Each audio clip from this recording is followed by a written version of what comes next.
Morning, good afternoon, and good evening. I am Eric Shiraev. I teach psychology, and this will be our next lecture in a series. Thank you, TutorDudes. Thank you for helping to record those series of lectures in psychology. We have already finished several subjects. The last one was emotion, and today we will turn to motivation as the next subject. I will explain what it is. I'll explain how psychologists understand motivation, give you many examples, and explain to you how to improve certain areas of your life using your knowledge of today's lecture.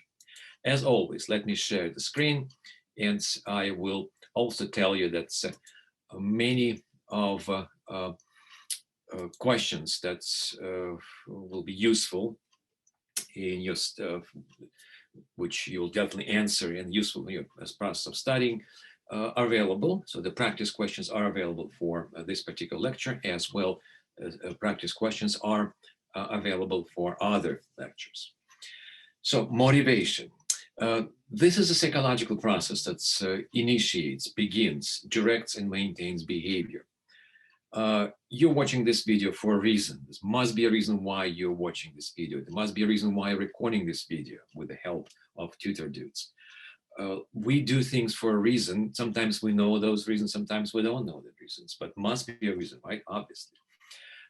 Reasons why we start doing things, waking up in the morning, moving somewhere, recording something, why we sustain our efforts despite being tired or despite circumstances, and so why we make certain choices, right? So this is about motivation. You can imagine a topic has various applications. We can understand better when we study motivation why some people express aggressive behavior, why they hurt other people and even enjoy hurting other people. Why so many of us are shy and we're reserved. We don't like to talk much and don't like to participate. We like to sit and listen. It's the first to motivation. Why do we procrastinate? Most of us procrastinate, but some of us procrastinate very often. Also, in fact, I will talk about this today at the end of a lecture, the end of a 30th minute of our lecture.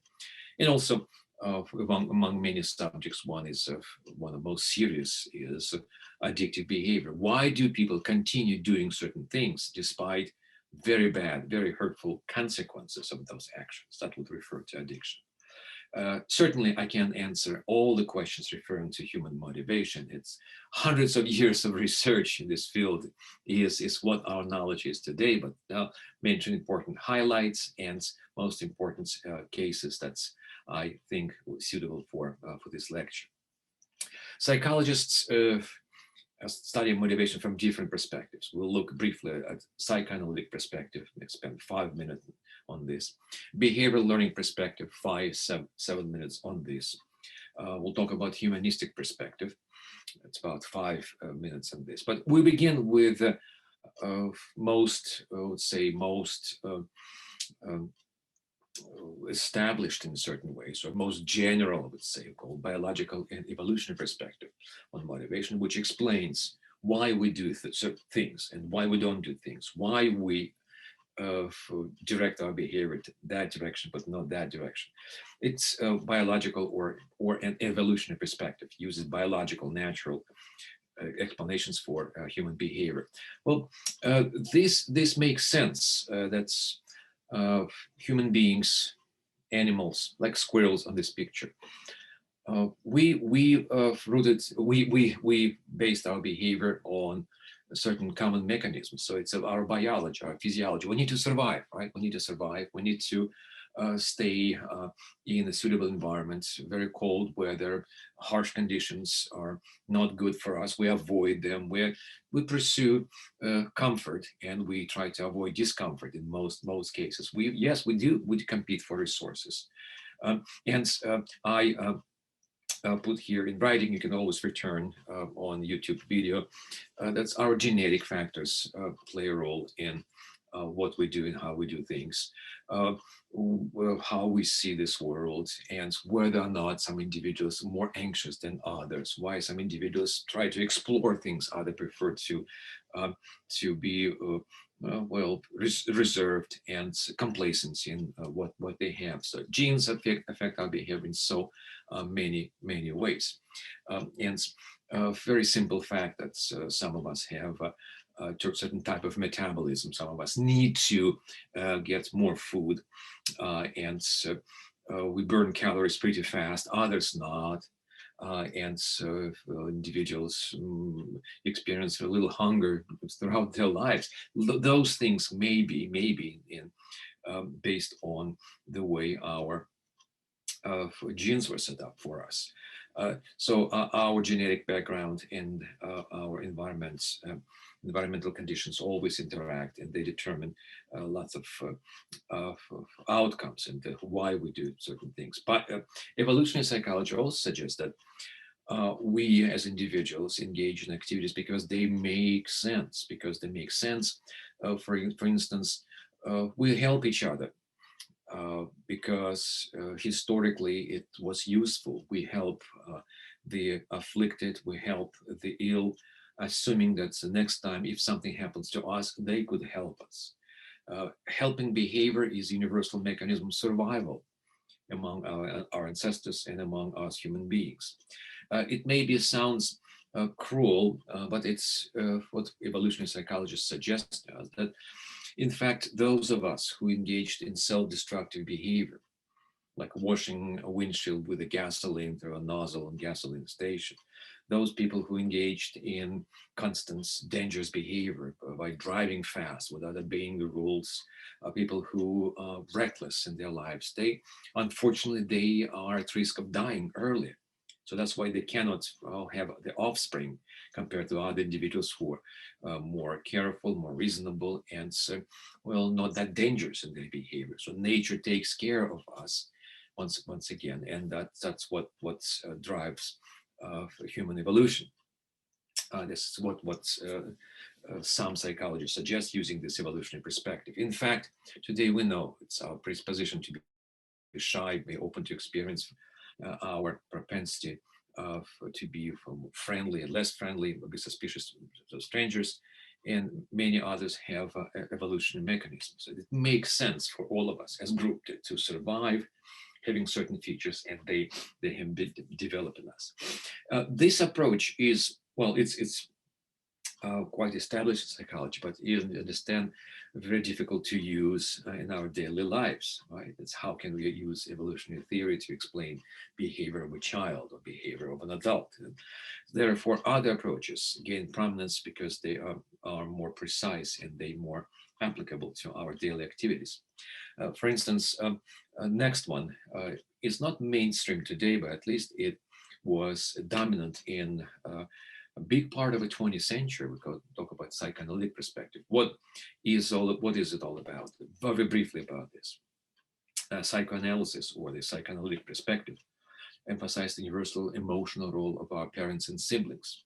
It suggested that if you want to explain why the person does certain things and why we do, why we perform particular activities. Well, go back in our childhood, we need to study our relationship with our children, with our parents. Indeed, that's lots of things that you do right now, and your way of life, your emotional style, the way you develop friendship and sustain friendship has roots. All of those, many of the things have roots in our experience with our parents.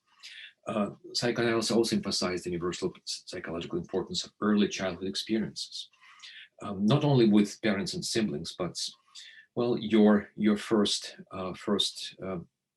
encounter with kindergarten, your first trip miles away from your house, first time you saw a sieve, your first time on a plane, first ice cream you tried, and many similar experiences, which, like a brick by brick, they build our experience and build our preferences in life. And some people remember that's the first time they heard sound of guitar at age 5, and that was it. And this person could not imagine his life without guitar in his hands, like a guitar player. One of the guitar players told me about this. The psychoanalysis emphasized also in universal psychological meaning of cultural rules and taboos. So in fact, the developing child faces enormous number of restrictions and limitations and barriers that they need to be aware of. And those restrictions also play a role in our later life and the reasons why we do things. And also finally, last but not least, maybe the most important point here, psychoanalysis emphasized the importance of unconscious processes, saying that what we do can be explained by rational reasons, but not all the time. Lots of explanations are hidden from our conscious understanding. We don't know why we do things. It's about attractions, about certain foods we like. It's about our shyness. It's about our aggressive impulses. So all those things cannot be explained. Only professionals like psychoanalysts who trained and educated in psychoanalysis, they are capable to sit down with you and through lengthy analysis, they will understand your childhood and then explain your issues, your problems. For many years, psychoanalysis was the central approach to study psychological disorders and treat psychological disorders. We'll return to this subject when we study psychological disorders, mental illness, and therapy later on. The most accepted in psychology traditions or perspectives has been a behavioral learning perspective. Just the name of it, behavioral learning. Behavioral learning means that child is important. Siblings, parents are important, of course important. Our unconscious experiences, yes, they're also important, but what's more important than that is a clear picture of how we learn and how we develop certain skills, how we develop certain interests in life. And these things are more clear than we think they are, clear and possible to measure and study. Well, the importance of situation, environmental, and developmental factors in learning. A simple picture shows here that we do imitate as children. We see mother is helping and caring and really compassionate person, and this pattern of behavior is learned. We see that somebody in our family is always angry, always frustrated, always close to use violence, and this behavior is learned. Doesn't mean it will be learned. It's not, of course not, but many patterns of behavior adults we simply learn from them by imitation, and we develop less stable personality traits based on the process of learning and process of imitation. This is what psychologists encourage to study. One of the most remarkable experiments in psychology it's been conducted in the early 60s and repeated in many parts of the world and with all the same results. Experiment psychology shows how easily children imitate patterns of behavior of adults. Kids who are playing in a playroom with many toys were approached by a psychologist. She came from a door, right, and began to play with this inflatable doll by kicking, by pinching and punching, and even saying some aggressive words toward the doll. And she played with this and then left. And you can imagine kids who are playing with their trucks and with their dolls.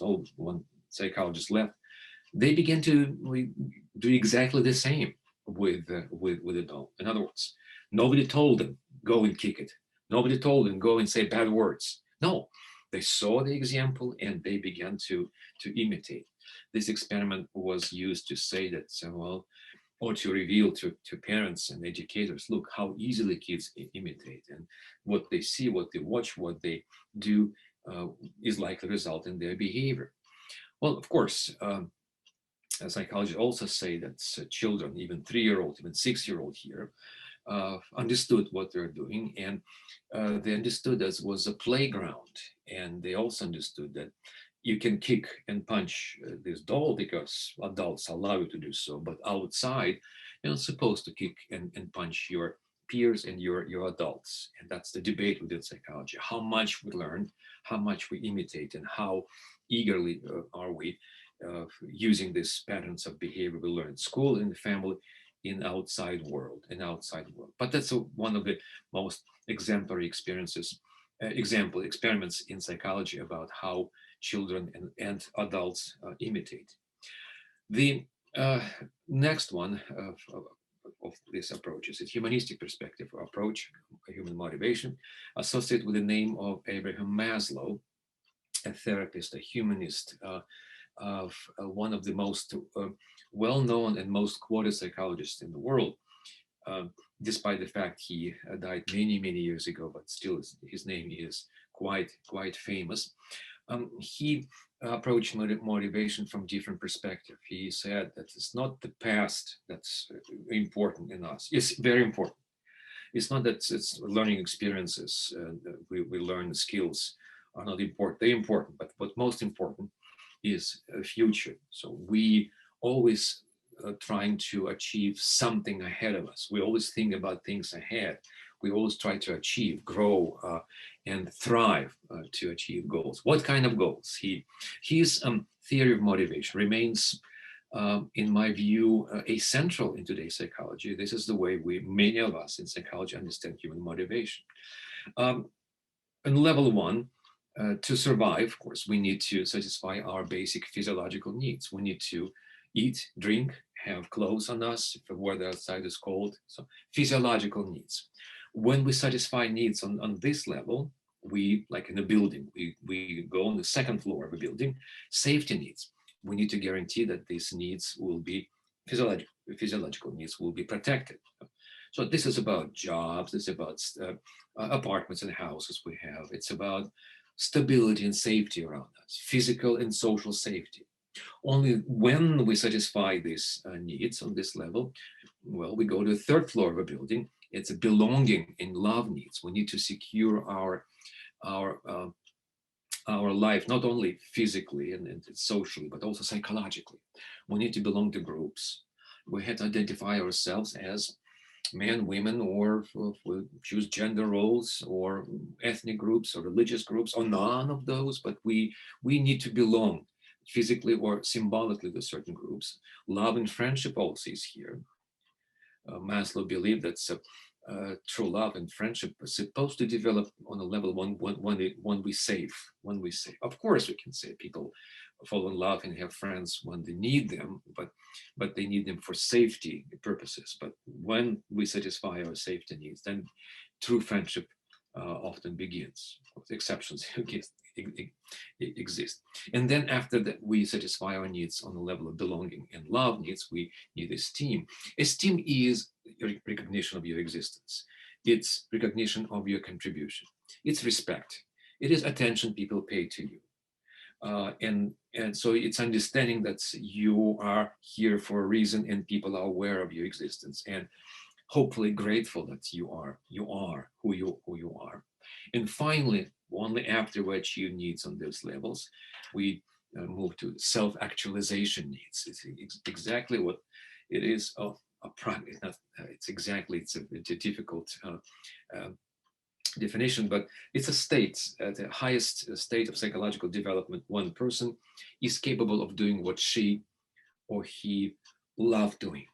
So you don't have to do things, but you love doing the things that you do. I always tell my students that self-actualization is a situation when you wake up tomorrow and you don't need money, you have money, you have resources, you have health. So you don't need to work, you don't need to earn your dollar or cents.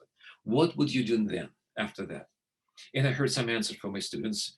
Some say, oh, Professor, I was dreaming about being a medical student and being a doctor or work in medical field. I think I'll continue doing that. And maybe I will not need money to be a doctor, but I'll be a doctor. And who knows, maybe I'll build my own clinic and use my own methods to treat children and continue. See, I heard from my students, oh, Professor, if really I don't need to earn my living, no. Well, but I always thought of being a teacher. Well, yes, maybe not 15 credits a semester. Maybe I was taking 2 classes for 6 credits, but I want to get my degree in education. I Well, be a teacher. Maybe I'll be a part-time teacher, or maybe I'll build my own school. I always hear people saying, "I build my own facility, hospital, and school, and work there." And also, I heard from my students, "Oh, professor, so no money to earn? So yes, all the money you got, you got. Oh, I buy a house in the lake and move there and buy as many video games as I can, and I'll be doing nothing, watching TV and playing video games." That's also self-actualization in certain ways, I'd say. But think about this. Think about what would you do if you really don't need to think about money and resources. You got all of them. What would you do then? In fact, many people who are extremely rich have the problem because they don't have any motivation to do anything in the future. That's why lots of individuals who are wealthy, especially to whom wealth came either unexpectedly or they didn't earn hard they got from their parents and grandparents. It's some legacies, some inheritance. Well, these people, according to psychological studies, have quite a few psychological problems, and they tend to have depression more often than people who well, different from them. But I didn't say that they have depression, but the tendency for depression is greater among people who are wealthy and so who have no idea what to do next after they earn this wealth. So with Abraham Maslow. To apply your knowledge and very quickly about motivation, and we discuss four major approaches, summarize biological evolutionary, suggesting that we do things because they make sense. If it don't make sense, we will likely to die and perish. Or second, it's psychoanalytic perspective, again, its importance of early experiences. And third is behavioral learning, it's a mainstream approach in psychology. And fourth, humanistic. Well, two cases briefly. Addictive behavior. Addictive behavior. What is addiction? It's a continued repetition of behavior despite adverse consequences. In other words, person does the same activity over and over again, knowing, being aware that it is harmful to him and to her. So the consequences include serious physical harms and psychological suffering of an individual. The most common example of addictive behavior is addiction to drugs. Controlled substances, and some other substances. And also, the individual is not capable of stopping this behavior. So the craving, so desire to repeat the activity is so strong that it's overcomes knowledge and warnings about the negative consequences of these actions. I give example of drugs. Alcohol is substance, cocaine is substance, and there are many others. And in our class about mental illness, when we study mental illness, I will talk about addictive behavior from clinical perspective, and there will be more detailed analysis of addictions. But don't think that addictions are only about alcohol and drugs. No, many human activities can be addictive, and American psychologists today accept the fact that gambling could be a serious addiction. There are people among us who spend lots of money and waste lots of time just gambling in the casinos, playing cards, betting. Shopping can be addictive. Eating can be addictive. Yes. It's not just the whole person wants to eat, and that's a bad. It could be a bad habit, but it could be also an addiction, which has lots of psychological and physical consequences. So that psychologists help people overcome their addictions. Psychologists, in fact, can be trained to work with these individuals, children and adults. It's a serious problem in our society. Globally, addiction is a very serious problem, especially substance addiction. And therefore, knowledge is necessary, skills are necessary. And as I tell my students, if you choose this field, working with people who have addictions, helping them, well, you will have a job because people have this problem all over the world. And finally, for today, the issue of procrastination. It's also about motivation. What is procrastination? It's a persistent pattern of behavior and thought relating to putting off impending tasks to a later time. We procrastinate for various reasons, but we know this, we know about consequences of procrastination, and we do it anyway. Sometimes when you procrastinate, it's part of our life, and we all do procrastinate from time to time. But chronic procrastinators, those of us who do it constantly, well, we fail to correct our behavior and face the same problem in new situations. That's what's called chronic procrastination. So in daily work, in house chores, in housework, school assignments, in so many things that we use same pattern of behavior. I'll do it later. I'll do it later. And it becomes hurtful. Procrastinators tend to create a false excuse that turn into the problem later is better choice. I've heard myself. And in fact, I was procrastinator in the past for quite some time. And I agree with this finding of psychologists that procrastinators like us, like I in the past, you always say, oh, I better wait. Maybe problem will be solved by itself. Or I will be reminded about this several times. Or if it were so important, my parents would have told me several times, if you didn't, so I'll wait, maybe I'll escape. So it's being lazy, it's being disorganized. And also it's about anxiety. So sometimes unpleasant things cause extra anxiety, and we don't want to face anxiety. We postpone our actions. Researchers have finds that procrastinators tend to carry accompanying feelings of guilt, shame, anxiety associated with the constant choice to delay their activities. That's what I told you right away. So it's an unpleasant feeling, not just failing to accomplish something, it's also feeling bad about that. However, one interesting point here, I must say that some procrastinators act more efficiently when they work under time pressure. Not all of them, and will be a false excuse against, oh, Professor Shiraev said that I can work better if I work under time pressure. In some circumstances, some individuals, that the minority of procrastinators are. Yes, so you postpone your homework because you know it's one day in advance, one day before homework, you do your best, and you got time on this day. For instance, it's Sunday, and you don't work, and you don't do anything, and you dedicate 12 hours and finish your homework on Sunday, which is due on Monday. But understand that. So if it's the case, if you examine your decisions in the past and you say, yes, I'm better when I have a little time and I'm better at tasks, that may be an excuse for you. But in most other cases, procrastination is an obstacle in our life. One of the best ways to avoid procrastination is to have a plan. And whatever an assignment occurs, an email comes with a deadline, an assignment you received, or something you know you got to do, write it down and try to fulfill it, despite the fact that it may be unpleasant. Maybe you don't want to do so. Maybe it takes so much time. Do it anyway.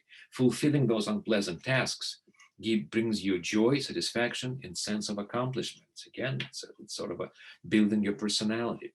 It's difficult, of course, but it's achievable. In several lectures in the future, I'll address the issue of procrastination, especially when we discuss personality, especially when we discuss psychological problems, stress, and self-therapy. That will be in the future.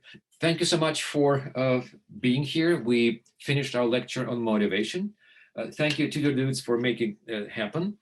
And next time we will study developmental psychology, how children, adults, and senior citizens, how we all develop our skills, our feelings, how we develop, how we evolve, how we decline.